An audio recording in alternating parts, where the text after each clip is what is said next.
to hide a flower. In a garden full of them. Where is the best place to hide a book? In a library. By the same logic, where was the best place to hide a dead body? That was the singular thought running through Ivan's mind as he drove into the Kampong Selamat cemetery. Ivan was not a superstitious man, but even he could not help but feel slightly creeped out as he parked his car. The cemetery was quiet. It was dimly illuminated, both from the light of a crescent moon and the faint radiance of a street light. Graves everywhere the eye could see, stone monuments, figurines of angels, large wooden crosses. Most were well-maintained, some even with fresh flowers on them. It had been the Chinese festival of Chengbing just a while ago. An owl hooted in the distance. It had been a long drive here, 2 hours through barely paved roads and kampong paths. His GPS had gone haywire a few times, directing him onto roads that didn't exist. It was a miracle he managed to find this place at all. He wished he didn't have to do this at this hour. It was very spooky and seemed to be courting unnecessary trouble. But when else could he do this? Ivan went to his car's back seat and took out a foldable wheelchair. It was still wrapped in plastic packaging. He took out his penknife and cut it open before unfolding it. He opened his car boot. Inside was the body of his late girlfriend. He had covered her with a blanket. However, the car's movement must have slightly dislodged it, as her face and upper body were now uncovered. Rachel's lifeless eyes seemed to stare at him with malice. The bruises on her neck were still visible. He forced himself not to look at them as he picked up her body and placed it on the wheelchair. He crinkled his nose. She was starting to smell. He was thankful he had worn gloves, not just because he didn't want to leave fingerprints. The thought of having to touch a corpse repulsed him. Whistling a happy tune to calm his nerves, he wheeled Rachel's body into the heart of the cemetery. After about 5 minutes of walking, Ivan finally found what he was looking for.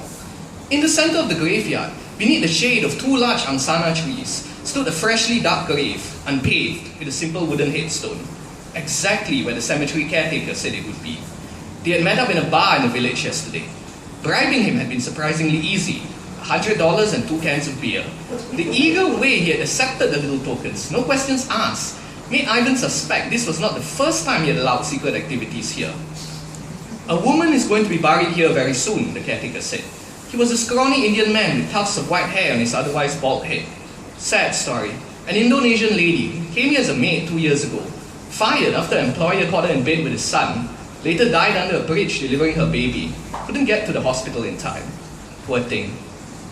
Lying next to the grave, compliments of the caretaker, was a shovel.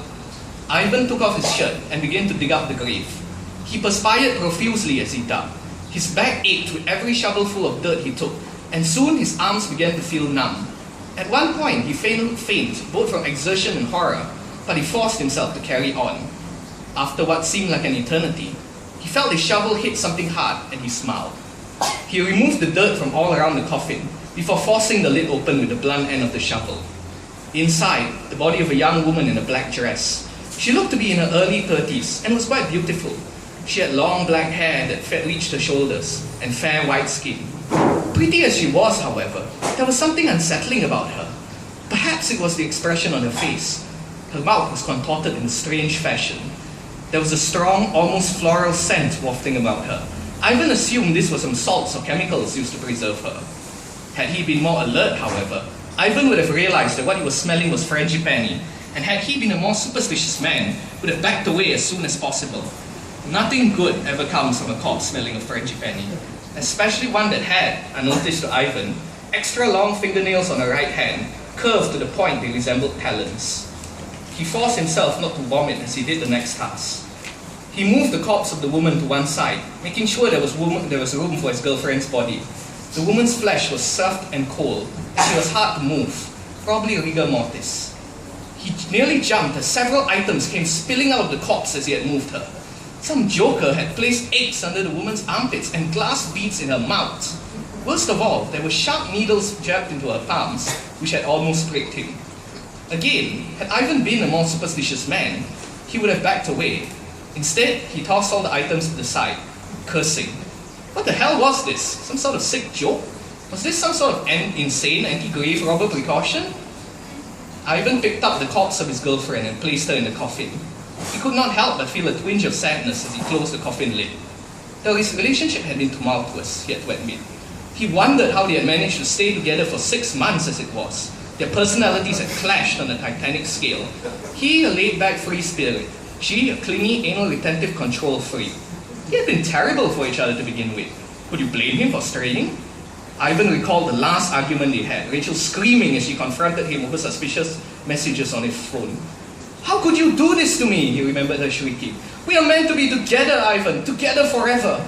He closed his eyes and remembered the sudden fury, the wild burst of anger which had ended in him striking her, placing her hands around his hands around his neck.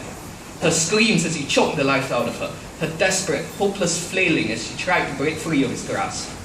Ivan was filled with self-hatred. He wasn't a violent person.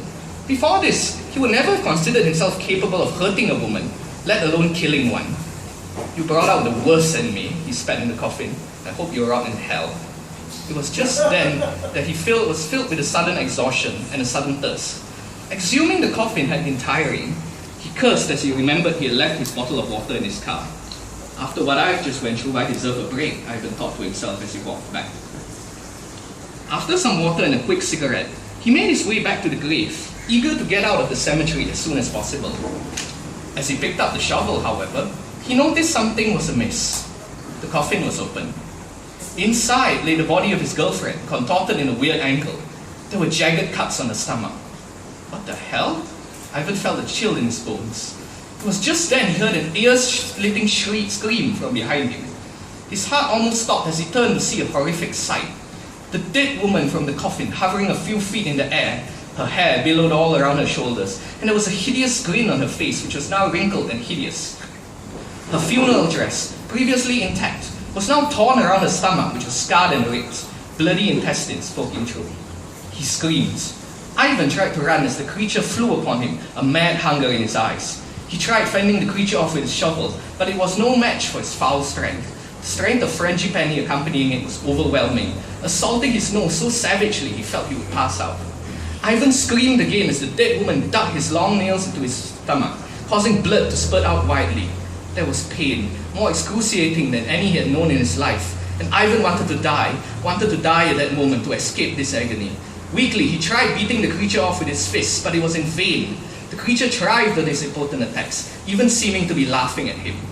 It then began to lap out the blood from its stomach, delight clearly visible on its hideous features. Its tongue was abnormally long, squirming wildly like a tapeworm. The sight alone made him want to vomit. It was just as he was about to pass out, however, that he suddenly remembered his penknife. Desperate, he pulled it out and slashed at the bloodthirsty creature. The first slash went wild, but his second cut, a jagged line across the dead woman's face. It screamed in agony and lunged in his throat, but Ivan was ready. Yelling in anger, he slashed its face again as it came close. The creature did not bleed, but let out a shriek of pain which froze Ivan's blood. It clutched his face in agony before screeching in rage and flying away.